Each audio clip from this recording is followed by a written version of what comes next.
could definitely hit the road with just a traveler's notebook and a pen and come home with a beautiful document of the journey. One could do that, not me. Let me show you what I actually brought with me to document my travels on my 6-week trip.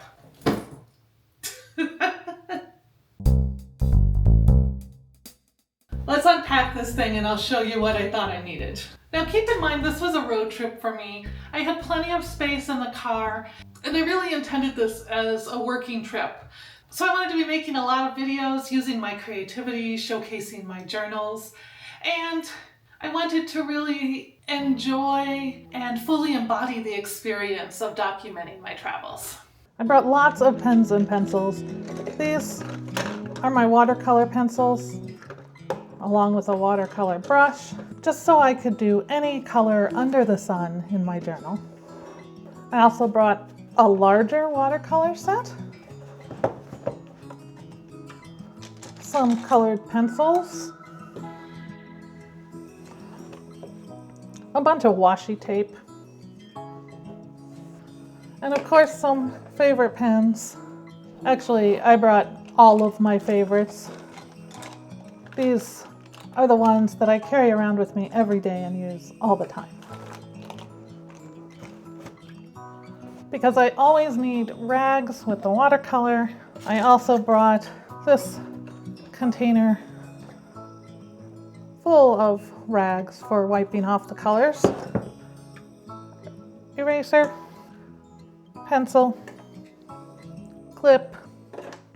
Here's another watercolor palette. Oh, and there's a third, don't worry. Some stickers, ink, more ink, a set of paintbrushes,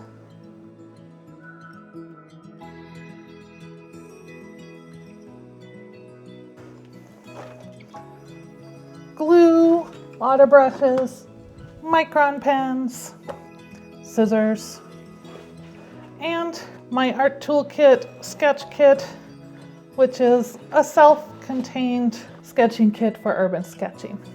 So that's a lot. It's probably more than I need. What I haven't yet shown you though is the traveler's notebook specific things that I brought. All of this, these are all accessories to make marks, we'll say. These supplies are all coming together to create what's in the notebooks. But what about the notebook itself? Or should I say notebooks?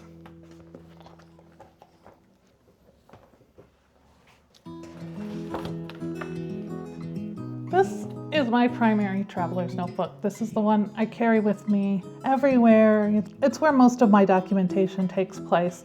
So let's look at these two here first. This one is my journal. I use this for working through mental health things, really for deep dives into my psyche. If I need to write something out to understand it, that's happening in this notebook. This one is more utilitarian. I have a bunch of business cards in here, as well as some stickers and more stickers. I don't use stickers in my journals as much as I used to, but I still do, and it is fun to have them around. So this notebook. I like to always have extra inserts for this notebook. So I've just brought my stash along with me here. Here is an extra insert for my passport-sized traveler's notebook. And then I have a few of these accordion fold inserts.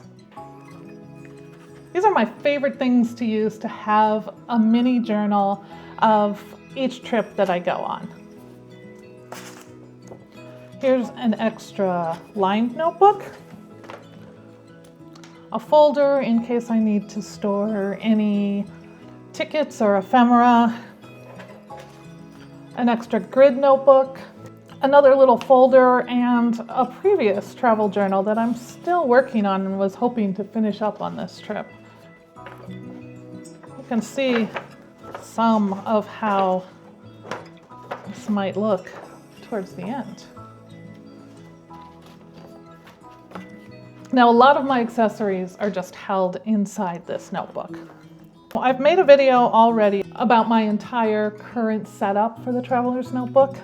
So if you've watched that, you'll be familiar that I have a section just for checklists and random notes and outlining and things like that. A section here that acts as a diary for documenting my days. A fabric insert here, which we will unpack in a moment. And then my calendar. So I do have a refill for this just in case I need it. I don't think I'll need a refill for this or for this while I'm here.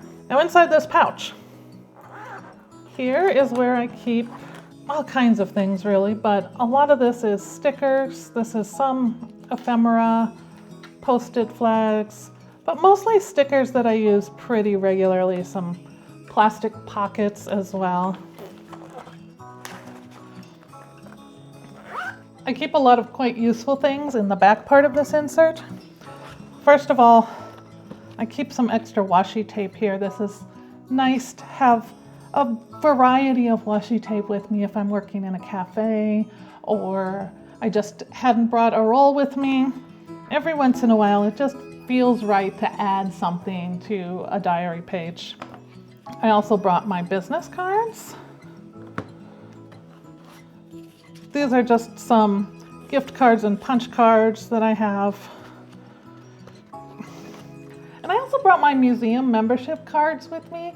Even though these are Los Angeles area museums, I very often subscribe to museums or join museums at a level that allows me reciprocal access when I travel. LACMA and the Autry Museum, LACMA and the Autry Museum are part of two different reciprocal museum networks, and I can get into a whole lot of museums here in Colorado using the memberships that I already have. Back in here is where I keep my templates, and I use these metal templates all the time. I especially like the circle one for doing things like dates here in my diary. I use a lot of the shapes on this for those kinds of things as well. And this one has lots of useful things that I occasionally want in my diary. Just a few more things I put in my art bag. I just recently got this Lockbee case. On one side, it has a pen case. I keep some watercolor brushes in here, some micron pens, a white pen for highlights, scissors and glue. There is a tiny watercolor palette. The cool thing about this case is that it also has pouches on the other side. I keep some basic health stuff in here, some medications, some Band-Aids, and some hand sanitizer. And then on the other side is where my photo printer goes. So this is paper for my mini photo printer. And the photo printer itself, a Canon Ivy, fits right in there. I decided to travel this time with paper books. So I threw several books I've been wanting to read or am currently reading into that bag. I also brought along my solo adventure challenge journal and a guidebook to Denver. And then I did buy some things while I was here, but maybe we'll save that for another video after the trip is over. When it comes down to it, did I need all of this stuff? No. I think sometimes when you're an artist or a creator, it's both comforting and inspiring to have a few extra things with you to give you options. Now, if you don't have the space or you are not in a position to carry all of the extra bulk and weight, of course you don't need all of that stuff. But if you are, like me, driving in a car, you have plenty of room, and you're going to settle into a place for quite a while, having those extra things never hurt anybody. And besides, it's only one duffel bag, right? Until next time, I'm wishing you love and joy and all those good things, and I can't wait to talk to you again. Hey, if you want to watch that video that I mentioned where I talk about how I laid out my traveler's notebook, you can find that right there.